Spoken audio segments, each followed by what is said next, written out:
Quero saudar a todos com a paz do Senhor Jesus, amém? Amém, irmãos? Bom retornar a essa casa. Meu coração está alegre, poder participar mais uma vez de um culto aqui, abençoado. Quero desde já louvar a Deus pela oportunidade, louvar a Deus pela vida do pastor Aparecido, da pastora Charlete. É verdade que ele falou, meu pai e minha mãe conhecem o pastor Aparecido de quando ele comia todos os pudim da geladeira, irmão. Ele esperava nós ir dormir, irmão. Vocês estão rindo? É sério. Eu tenho que contar, o povo tem que saber a verdade. Ele esperava a gente dormir, quando a gente dormia ele assaltava a geladeira. No outro dia a gente ia procurar o pudim, cadê o pudim, irmão? Tinha um parecido, tinha comido tudo. E ele era magrinho, dormia com a camisa abotoada até na gola, assim, irmão. Calça comprida social. Eu ficava olhando, eu falava, como é que dorme isso aí, Jesus?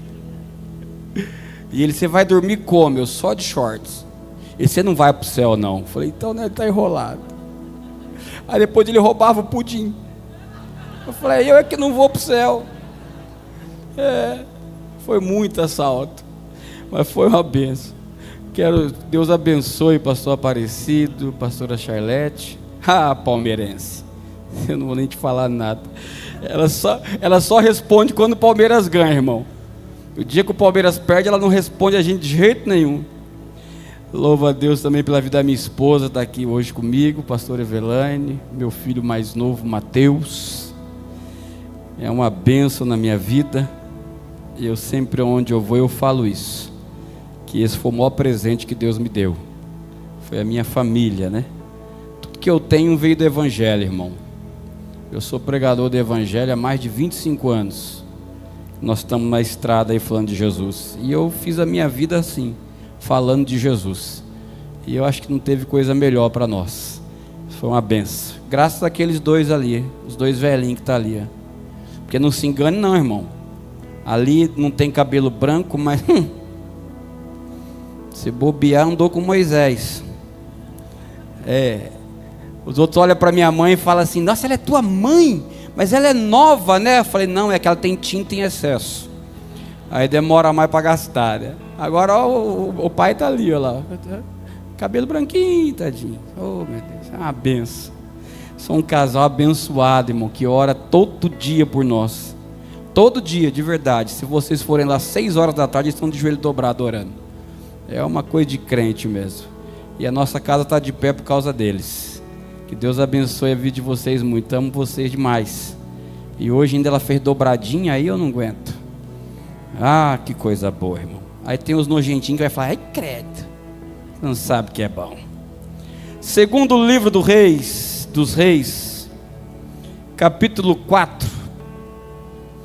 Versículo 20, segundo livro dos Reis de Israel, capítulo 4, verso 20. Eu gosto muito de vir aqui, me sinto em casa aqui nesse lugar. Segundo livro dos Reis de Israel, capítulo 4, versículo 20. Rapaz, o barbudinho ali toca, né, moço? É bonito de ver, né? E ele tem uma paciência, moço. Você vê os outros se matando, ele só assim, é dom mesmo, não tem jeito não. Deus abençoe sua vida, pastor. Segundo Reis 4:20. Tem muita gente que a gente conhece aqui, que Deus abençoe a todos. Tá a mamãe do Aparecido ali, ó. Meu Deus. A Bíblia diz assim, eu gosto muito dessa versão que nós estamos lendo aqui, que é a Almeida, revista e corrigida, que ela diz assim, ó, e ele tomou e o levou à sua mãe, e esteve sobre os seus joelhos até ao meio-dia, e morreu. E ele tomou e o levou à sua mãe, e esteve sobre os seus joelhos até ao meio-dia, e morreu.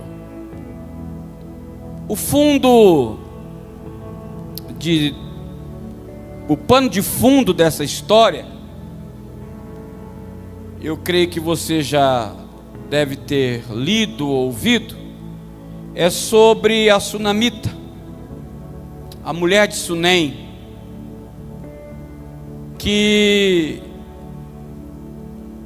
teve um filho que não esperava ter, foi como um presente, mas aí esse presente deixa de ser um presente e se torna uma fatalidade, trazendo tristeza, angústia, até que a história é revertida e novamente ela tem de volta o filho nos braços. Mas esse texto começa falando sobre algo que vai além de quem recebe um presente. Esse texto fala de alguém que tem um coração disponível, disposto, um coração fácil para se entregar. Esse texto fala de alguém que consegue enxergar de dentro para fora. Fala de uma mulher que tem uma especialidade, uma qualidade diferente de muita gente. Por que você diz isso, pastor? Porque essa mulher não se importa somente com o que acontece dentro de casa, mas ela tem um olhar clínico para ver o que acontece lá fora.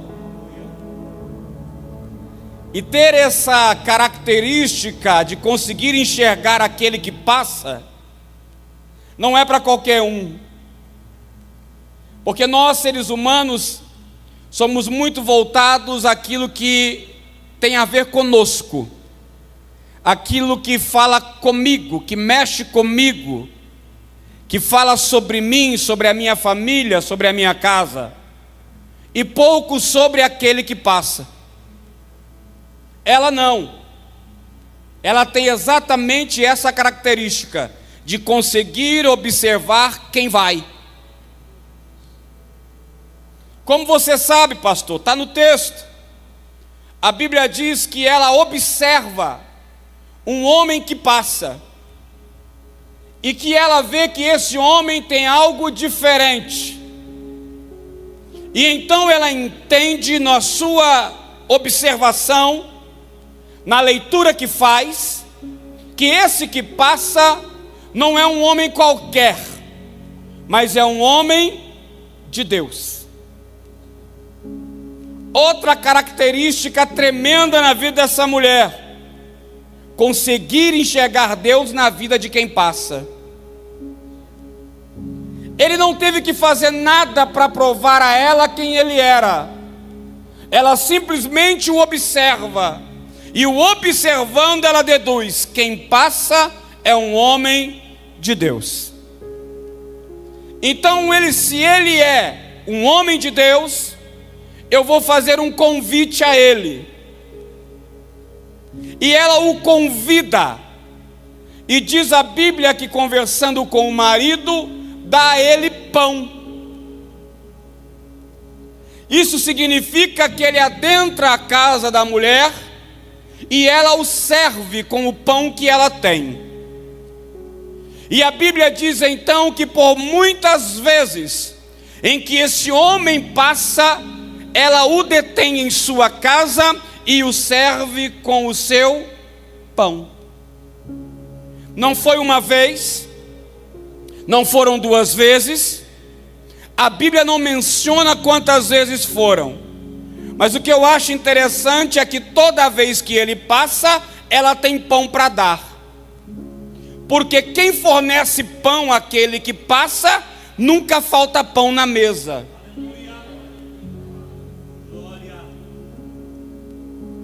Alguém está entendendo o que eu estou ministrando aqui essa noite? Essa mulher entendeu o segredo do coração de Deus. Ela entendeu que quanto mais pão ela dava, mais pão aparecia na sua casa. Ela entendeu que o entregar o pão era algo que limitava a falta de pão. Se eu dou pão, então não vai faltar pão. Se eu entrego pão, então aquele a quem eu entrego pão, sabendo que é um homem de Deus, jamais vai deixar com que falte pão na minha casa. Ela não tinha medo de entregar o pão. Ela não tinha receios de entregar o pão, porque ela sabe que quanto mais pão ela entrega, mais pão ela tem. Subiu agora há pouco aqui o Mateus para falar de missão. E tem gente que fica meio assim com obra missionária, aquela coisa, porque tem tanto charlatão hoje em dia. Não, mas ele vocês conhecem, sabe da vida dele, sabe quem ele é, sabe da igreja que ele pertence. Então a primeira lição da noite é: não tenha medo de entregar o pão. Alguém está entendendo o que eu estou ministrando essa noite? Porque quanto mais pão você entregar, mais pão vai estar sobre a tua mesa.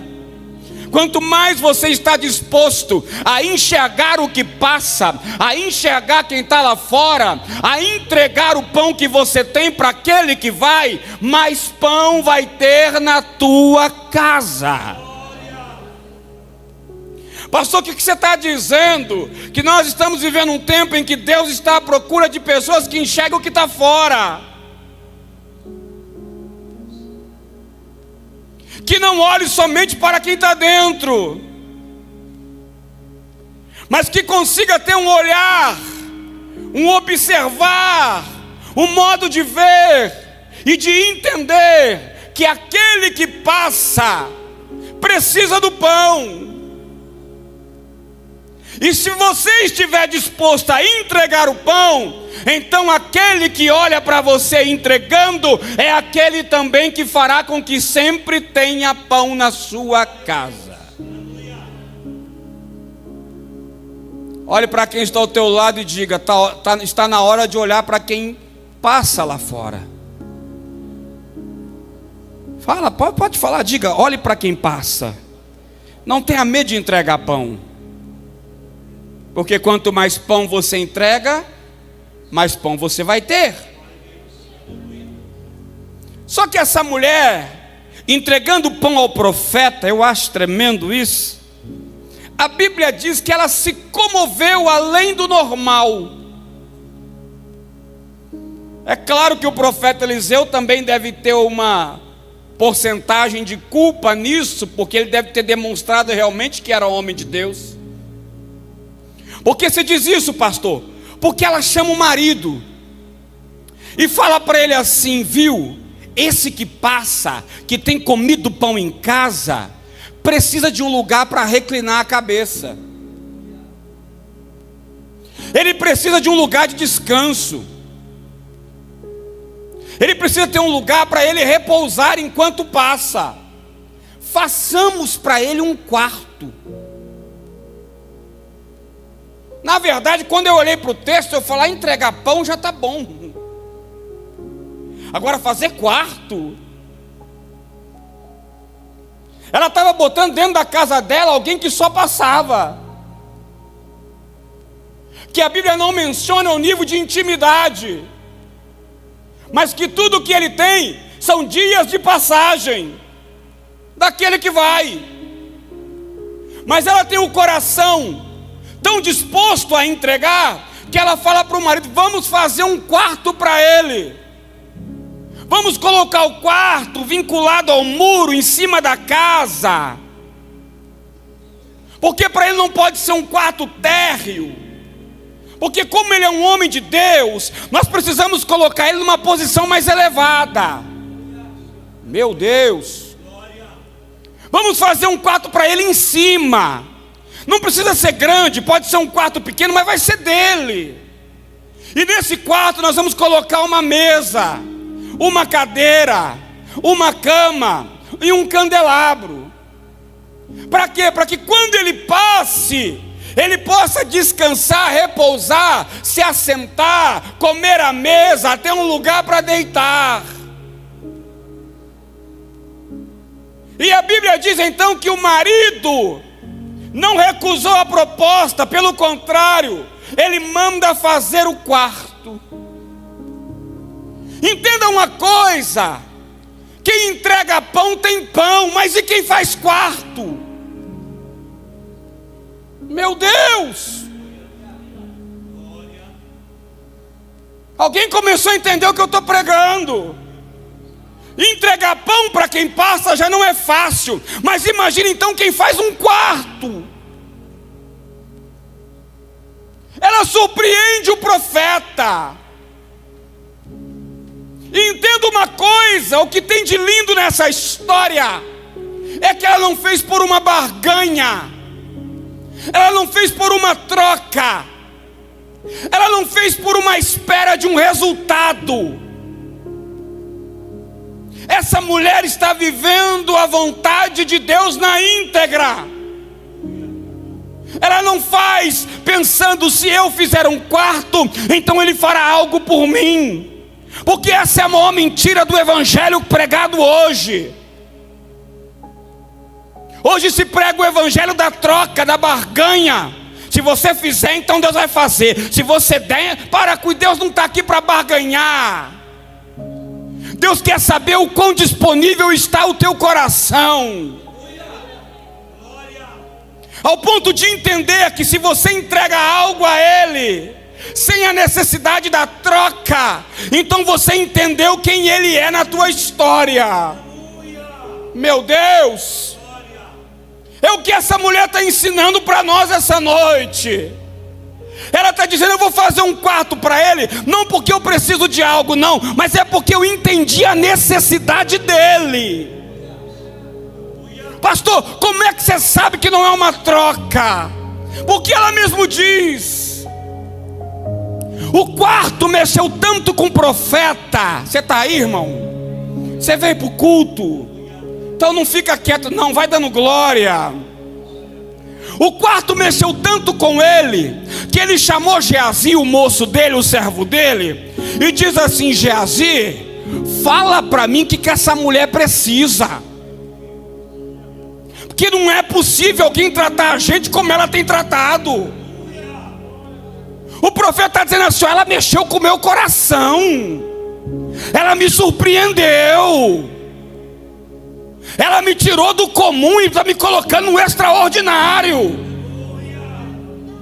Geazi faz o seguinte: chama essa mulher aqui. E o Geazi desce o quarto e fala para ela: o profeta está te chamando. E ela vai. Quando ela sobe no quarto, ele diz para ela: o que é que te falta? O que eu posso fazer por você?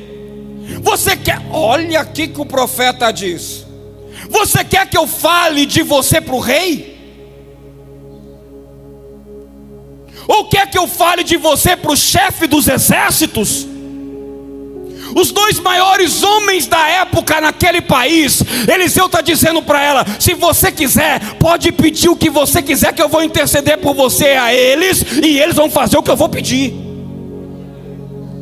Eu tenho poder para isso, porque o rei desse lugar come na minha mão, o chefe do exército come na minha mão. Fala para mim, o que é que você quer? Ela olhou para ele e falou: eu não quero nada, porque tudo que eu preciso eu já tenho. Estou no meio do meu povo, e isso para mim é o que é necessário. Entenda a demonstração que ela dá de que aquilo não é uma troca. Ela está dizendo para o profeta: não, profeta, você não entendeu. Eu não fiz o quarto para você me dar algo. Eu fiz o quarto para você porque você precisa de um quarto, e eu tenho disposição e tenho como fazer o quarto para você. Se eu tenho como fazer, então eu faço. Tenho condições para isso, porque a Bíblia diz logo no começo do texto: e era rica. Ela desce. Quando ela desce, o profeta olha para o moço e fala: não, não pode. Essa mulher tem que ganhar alguma coisa. Você entende que quando você faz algo além do normal, além do comum. O céu começa a se mover ao teu favor. Não porque você pediu, mas porque a tua ação gerou o movimento de Deus.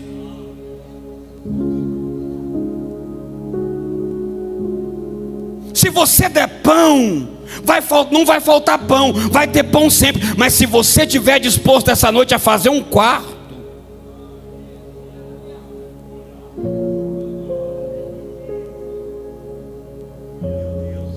pela primeira vez o Geazi, que ele só dá a bola fora, e deu uma dentro. Ele falou para o profeta assim, ó: profeta, essa mulher não tem filho. Mas aí ele já bota a condição do porquê ela não tem. Ele diz assim, ó: e seu marido já é velho. A Bíblia não diz quantos anos tinha, mas o próprio Geazi diz, ele já é um velhão. Ou seja, quando a gente olha para ele, já entende que eles não têm mais condição de ter filhos. Sabe o que o profeta diz? Quem realiza coisas extraordinárias, recebe coisas extraordinárias. Chama ela. O Geazi foi e falou, ele quer falar com você de novo. E ela subiu para falar com o profeta. O profeta olhou para ele e falou assim, ó: no tempo de uma vida, você dará à luz a um filho. Não, você não está entendendo. Ela virou para o profeta e falou assim para ele: profeta, homem de Deus, não mintas a mim. Não me conta uma coisa que é impossível. Não fala, entenda isso, por favor. Olha aqui para mim. Não é que ela está chamando o profeta de mentiroso. Não é isso. É que ela está olhando para a realidade dela e do marido e está dizendo para o profeta: acho que você não enxergou direito. Eu e meu marido não temos mais condição nenhuma de gerar filho, porque meu marido que está lá já é velho. Então você está falando para mim algo que é impossível. Talvez você queira me agradar por causa do quarto. Talvez você queira me agradar por aquilo que eu fiz. Mas deixa para lá. Não precisa criar em mim uma euforia que eu sei que hoje é impossível de acontecer. Mas o que ela não entendeu, é por isso que eu digo que nunca foi uma troca. O que ela não conseguiu entender no momento é que o quarto gerado no extraordinário vai trazer o milagre que ela sempre desejou na vida dela. Meu Deus! Você está aí, irmão? Eu estou sentindo o Espírito Santo aqui essa noite. E ele trouxe gente aqui para dizer: tem coisas que você fez há 10 anos atrás que você não tinha visto o resultado, e aí você nem se lembra mais. Mas aquele que viu e que recebeu sabe o que você fez. E no tempo determinado de Deus, Ele vai realizar o milagre que você tanto precisa.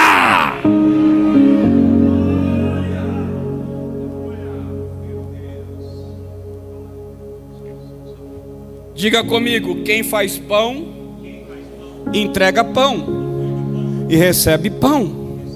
Mas quem faz quarto, tem milagre. Sabe o que a Bíblia diz? Que passado o tempo de uma vida, 9 meses, ela deu à luz a um menino.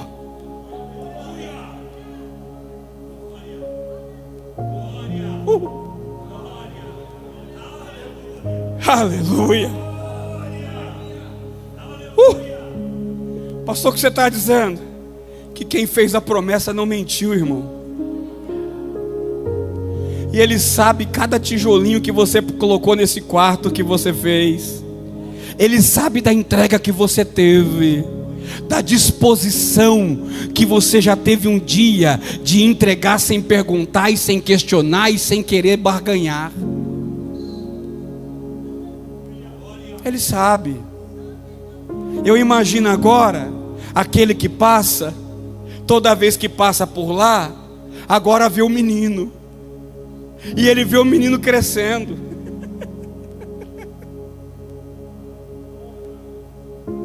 Até que a Bíblia diz que esse menino com uma certa idade, a Bíblia não diz quantos anos ele tem, mas ele foi para o campo com o pai. De tempo de colheita, foi trabalhar com o pai dele, com os segadores. E de repente esse menino começou a gritar e a dizer: ai minha cabeça, ai minha cabeça. Começou a sentir uma forte dor na cabeça. Ele vai até o pai, e o pai então chama um servo e diz para o servo: leva ele para a mãe dele. Aqui já tinha uma outra coisa para entrar, mas o mérito da mensagem não é esse. Qual é a outra coisa, pai? O descaso do pai. Parece que o presente nunca foi para ele. Parece que o milagre é somente dela. Por que você diz isso? Porque quem tomou a decisão do quarto não foi o marido, foi a mulher. E agora o menino está gritando: ai minha cabeça, ai minha cabeça. Era para o pai pegar o menino mais que depressa e levar junto com a mãe. E ele está lá junto, mas ele não vai, ele manda o servo. Pode ter muitas hipóteses dentro disso. Talvez ele não acreditou que era tão importante ou tão grave assim. Talvez a colheita fosse mais importante na hora do que acolher o filho. Não sei. Mas ele não foi. Ele manda um servo levar. E o servo leva. E ele chega na casa da mulher e diz: teu filho está com uma forte dor na cabeça, estava gritando lá no campo. Então ela pega o menino e recolhe o menino dentro da casa. E a Bíblia diz que ela vem e coloca o menino sobre os joelhos e fica com esse menino. A Bíblia não diz quanto tempo. Não diz se foi meia hora, 1 hora, 2 horas, 3 horas, 4 horas. Não diz. Mas o que diz é que enquanto ele estava ali com ela, ela permaneceu com ele sobre os joelhos. E de verdade, eu olhando para o texto, não vejo na casa lugar nenhum melhor do que os joelhos da mãe. Porque você, como bom cristão que é, como um bom crente pentecostal, creio que acredita que, como eu, que tudo a gente pode resolver no joelho. Porque foi assim que aprendemos. Se você tiver um problema, se você está passando dificuldade, está enfrentando uma luta, então vai para o joelho. E foi o próprio Jesus que ensinou, não foi o outro. Ele diz: quando você tiver um problema, entra no teu quarto, fecha a porta e dobra os teus joelhos e ora. Clama ao Pai. Porque nós aprendemos isso, que no joelho tem solução, que no joelho tem resposta, que através dos joelhos uma situação pode ser mudada, que o impossível pode se tornar possível, que é nos joelhos que a gente vence a guerra. Ou você não viu uma frase rolando aí esses dias na internet: os joelhos vão te levar mais longe do que seus pés. Porque foi assim que a gente aprendeu, que qualquer problema, se a gente nos colocarmos na posição de joelhos, então aquele que está no céu ouvirá o nosso clamor e responderá a nossa oração. É nos joelhos que a gente vence. Não é isso que a gente aprendeu. Mas o menino morreu.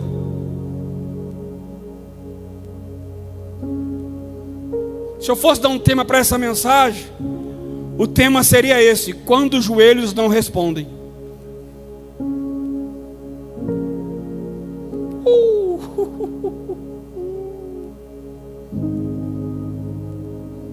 Você já teve oração que não foi respondida?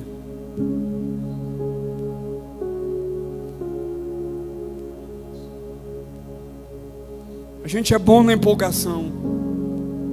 e tem uma fé tremenda de acreditar, mas tem oração que Deus não responde. Tem hora que o joelho parece que falha. Tem hora que aquele milagre tão desejado parece que vai embora sem que a gente possa vivê-lo. Por mais que a gente ore, por mais que a gente busque, por mais que a gente se entregue, se dobre. Tem gente aqui que está orando por alguém há muito tempo. E até agora você não viu o resultado do joelho.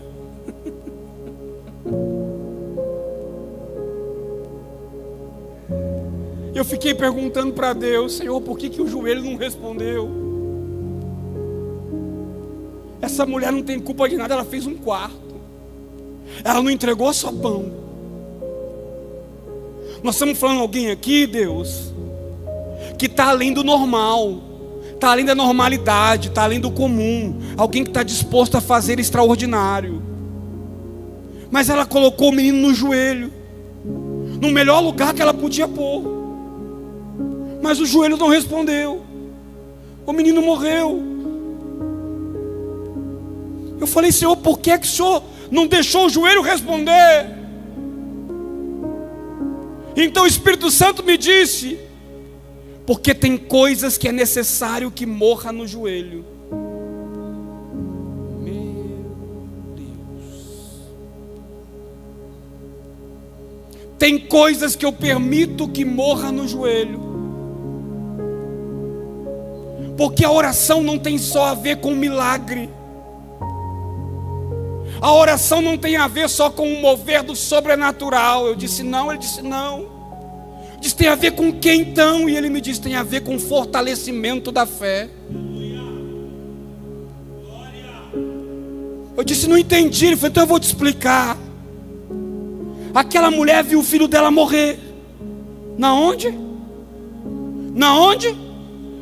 Se fosse você, o que você faria? Sairia gritando, chamando o marido? Morreu! Meu filho morreu, e agora? Desesperado. Ela não. A Bíblia diz que ela pega o menino, sobe as escadas, aleluia, leva o menino para o quarto. Que quarto é esse? O quarto do extraordinário. Coloca o menino deitado sobre a cama do profeta. Sai do quarto e fecha a porta. E desce até o marido. E diz para ele: chama teu moço e manda preparar a jumenta. E o marido perguntou: por quê? O que houve? Ela diz: eu preciso encontrar o profeta. Eu disse: por quê? Está tudo bem? Ela disse: está tudo bem. Como é que pode estar bem com o filho morto no quarto? Como é que pode ter uma postura de olhar dentro do olho do marido e dizer para ele: vai tudo bem? Como pode? Só pode de uma forma. Só tem uma maneira disso acontecer. Qual é? Quando a oração dos joelhos do meio-dia foi ouvida. Quando a oração dos joelhos do meio-dia te fortaleceu. Quando a oração dos joelhos do meio-dia fez você entender que aquele que passa, que é dono do quarto, tem um Deus que pode fazer o impossível.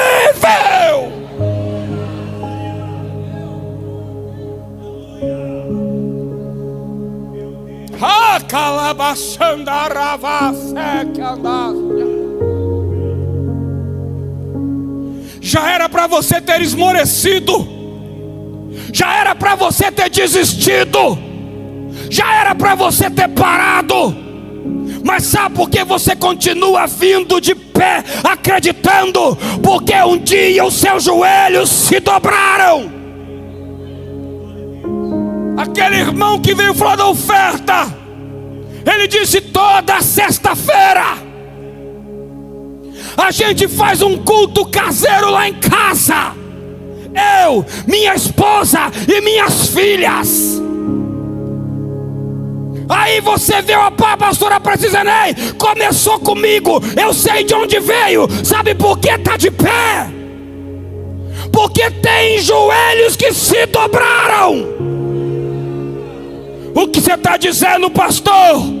Que o que está mantendo você forte, que o que faz com que você não pare, é os joelhos que se dobram, independente do resultado do presente, independente do resultado atual. Se tem joelhos de pé, o problema não vai te derrubar, não vai acabar com a tua história. Você vai se manter firme na posição de quem crê.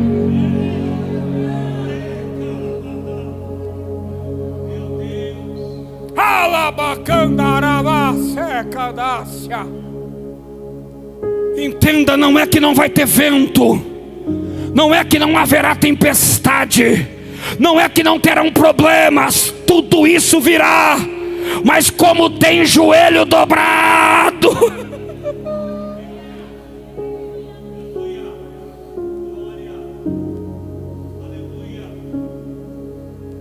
chacoalha o teu irmão aí pelo ombro, balança ele e diz para ele: o que te mantém de pé é os joelhos dobrados.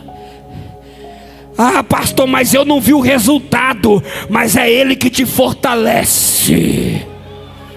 Ah, o que te fortalece não é o pão que você entrega, mas é a oração do joelho. O que te mantém de pé não é o quarto que você fez, mas é a oração do joelho. O que te mantém de pé é você saber quem é e se colocar na posição de estar diante daquele que tudo pode. Se tem alguém aqui que crê nessa palavra, levante as mãos e comece a adorar a Deus, porque não vai parar.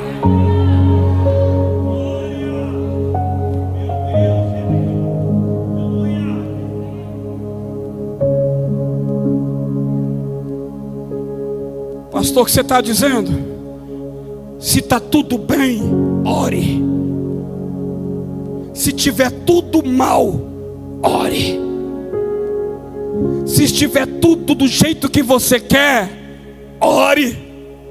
Se tiver tudo fora do lugar, ore. Porque os joelhos dobrados vai te dar estabilidade. Os joelhos dobrados vai te manter firme. Não vai deixar você cair na depressão, na tristeza profunda, na agonia, no pânico. Não. Para que serve dobrar os joelhos? Para que a tua estrutura se torne inabalável.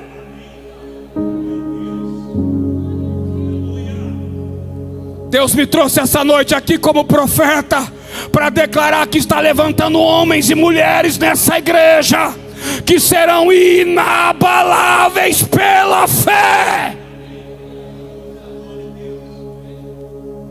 Porque quando você dobra os joelhos, a tua fé não está baseada naquilo que você está vendo. Porque o quadro pintado para essa mulher é um quadro de morte, mas a fé dela está no joelho. E quem tem fé no... Jesus!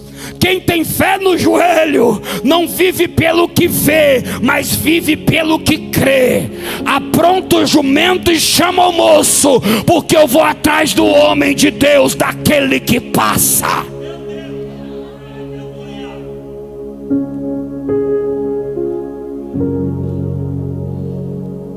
Tem muita lição aqui, mas não dá tempo.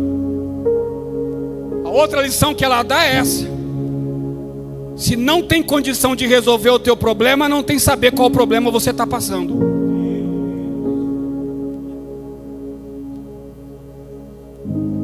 O marido perguntou, mas vai tudo bem? Ela, vai tudo bem. Porque está olhando para ele dizendo, tu é um velho, que nem decisão você toma.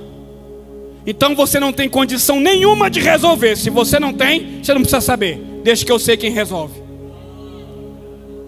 Eu vou contar para quem tem condição de resolver. E ela pega o jumento, pega o moço e fala para o moço, vai sem parar, até que eu mande você parar. E o moço vai. De repente, o homem de Deus avista ela e fala, é a sunamita. Vai lá, Geazi, pergunta para ela se vai bem com ela, se vai bem com o marido, se vai bem com o filho. O profeta mandou Geazi. Outro que não tem condição de resolver, ele chega e fala, vai tudo bem contigo? Ela, vai tudo bem. Com o teu marido? Vai tudo bem. E com o teu filho? Vai tudo bem. Aí ele, então eu não quero falar contigo, eu quero falar com ele. E a Bíblia diz que quando ela sobe, que o profeta vem de encontro a ela, ela se joga aos pés dele. O Geazi quer interferir, o profeta diz, fica quieto. A alma dela está amargurada e triste por demais. Mas faz o seguinte, Geazi, pega o meu cajado, vai lá onde o menino está e passa sobre o rosto dele. O Geazi foi. E o profeta está pensando, agora ela vai junto. Ela olhou para o profeta e falou, não saio daqui enquanto você não for.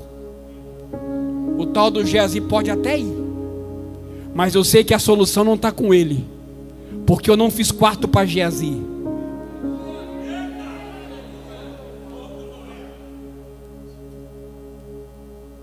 Eu fiz quarto para Eliseu.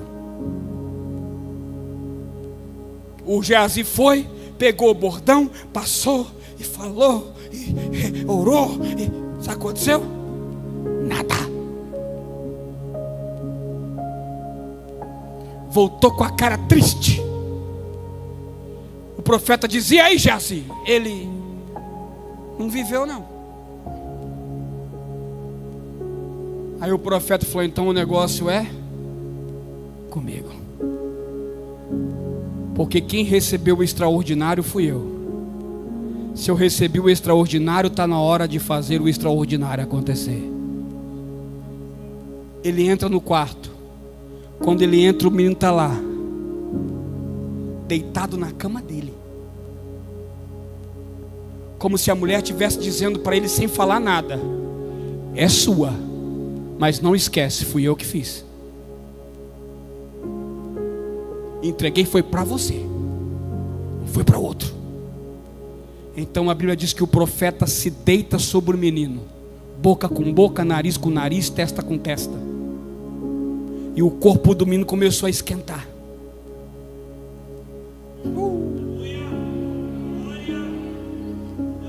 Mas aí ele levanta e ele sai do quarto.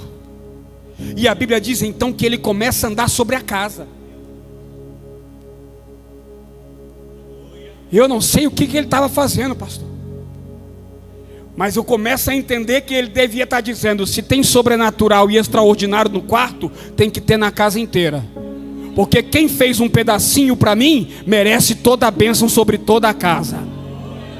A bênção que eu vou derramar aqui, não é sobre só o quarto, mas vai ser sobre todo esse lugar. Eu imagino o profeta orando e expulsando a morte da cozinha, da sala, do banheiro. Eu imagino ele orando, dizendo, não, aqui você não tem vez. Aquele menino é um presente de quem faz o extraordinário. E presente de Deus não morre, não morre, não morre. E então a Bíblia diz que ele sobe no quarto de novo. Entenda que o milagre não estava embaixo na casa, o milagre estava em cima no quarto. Posição elevada de quem fez algo extraordinário. Quando ele sobe e deita sobre o menino novamente, o menino espirra 7 vezes.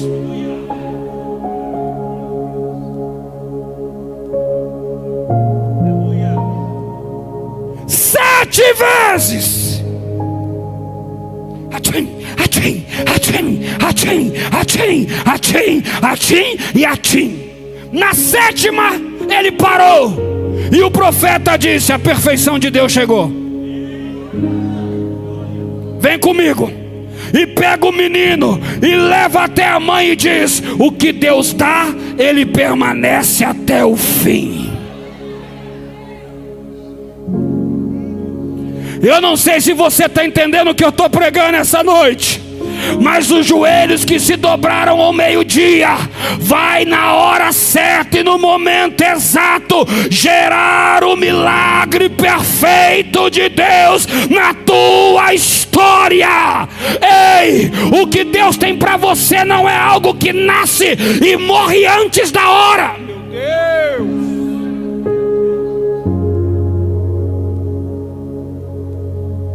O que morre antes da hora é o que é dado pelo mundo, mas o que é dado por Deus permanece. E essa noite Ele te trouxe aqui para dizer: valeu a pena os joelhos ao meio-dia, porque a hora do milagre perfeito está chegando.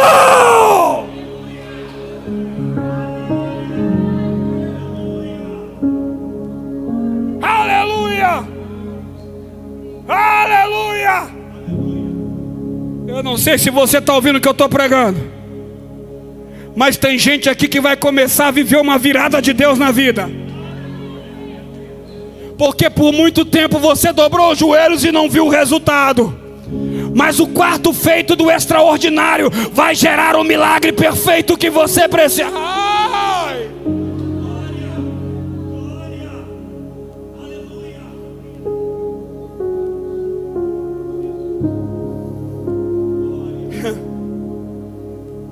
Eu acho isso tremendo demais,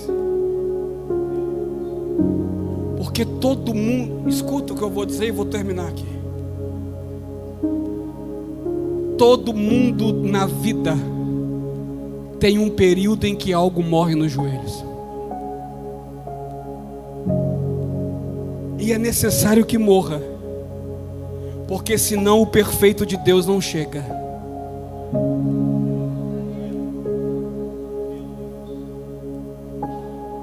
Mas não é porque morreu que Deus não vai fazer o perfeito acontecer. Olha que loucura que é Deus. Para nós é impossível, mas para aquele que deu. Pastor, o que você está dizendo? Você ainda vai ter a família mais linda daquele bairro que você mora. Você ainda vai ver a tua casa com os filhos reunidos à mesa, sorrindo e se alegrando com aquilo que Deus fez. Você não está entendendo o que Deus está dizendo. Você ainda vai ver o teu ministério decolar, meu irmão. Você vai ver o chamado de Deus acontecer de uma maneira tão tremenda e poderosa. Você vai ver a tua vida financeira começar a prosperar de um jeito que você sempre sonhou, mas nunca imaginou que podia ser real. Porque o tempo dos joelhos dobrados vai gerar o milagre perfeito de Deus.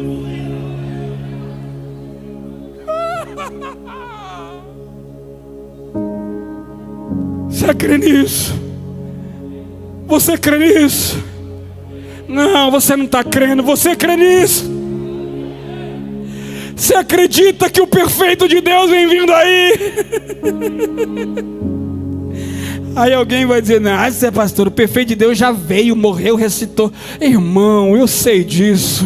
Eu estou falando de algo do teu coração, de algo de alguém que faz um quarto para o profeta.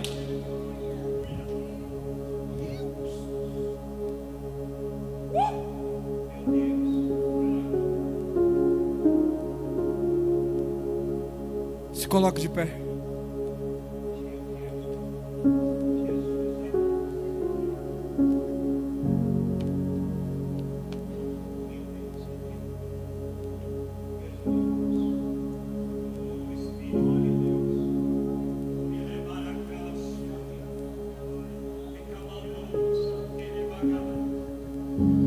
Sabe o que o Espírito Santo me diz?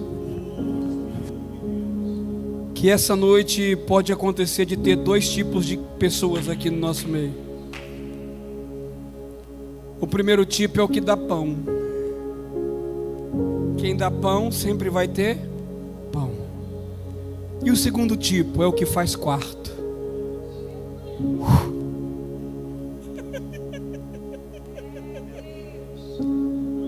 Que pode ver o filho morrer nos joelhos, mas também vai ver ele ressuscitar na cama do profeta. Agora a escolha de quem é quem não é de Deus, é nossa. Alguém está dizendo: pastor, você vai falar de oferta? Não, o pastor já falou de oferta. Eu poderia falar de oferta, mas não é sobre isso que eu vim pregar. Eu vim pregar sobre alguém que entendeu que aquele que passa não merece só pão, mas merece também um quarto. E que quando fazemos quarto, o extraordinário do milagre acontece na nossa vida. A pergunta da noite é: você vai ser o que fornece pão, ou você vai ser o que faz quarto? Pega na mão de quem está do teu lado. Eu quero orar por você essa noite. Pastor, por que você pregou essa palavra? Porque eu passei muito por esse período de ver algo morrer no meu joelho. Ah, como eu passei.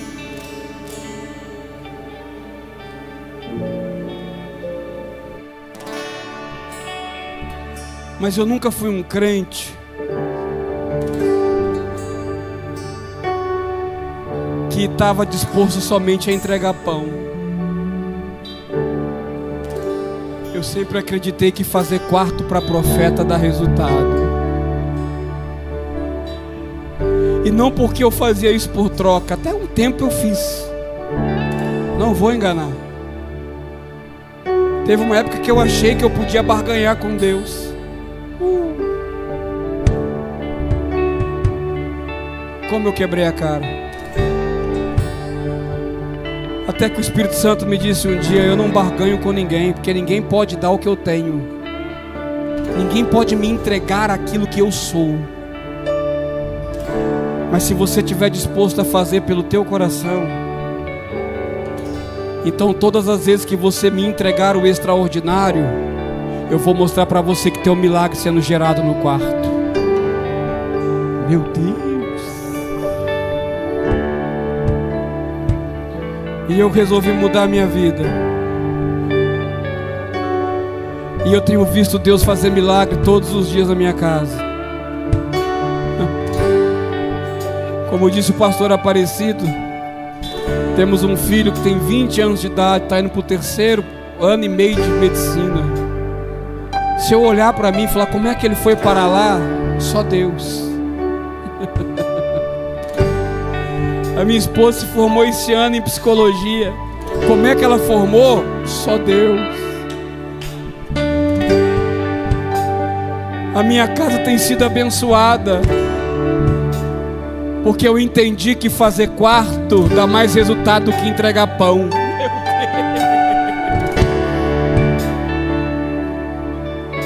Uou! Eu quero orar por você essa noite. Que independente do que você escolha, ser entregador de pão ou construtor de quarto, independente disso, a mão de Deus estará sobre você. Mas quem dá pão vai ter pão, mas quem faz quarto vai viver milagre. Levante a mão dessa pessoa para o céu e diga para Deus quem você é nessa noite. Diga para Ele que você não quer ser mais um crente comum, mais um crente de domingo, que acha que é suficiente estar no culto de domingo e já está bom. Não, começa a falar com Ele, diga para Ele: Senhor, eu quero ser aquele que observa quem passa. Eu quero ser aquele com condições, não só de entregar o pão, mas de fazer o quarto. Eu quero que o meu coração seja voluntário, que eu te dê uma entrega real e absoluta de tudo que sou, de tudo que tenho. Eu não quero somente uma entrega de pão, uma vida de normalidade, uma vida de algo natural, não. Eu quero o extraordinário, eu quero o milagre da ressurreição. Comece a falar com Deus.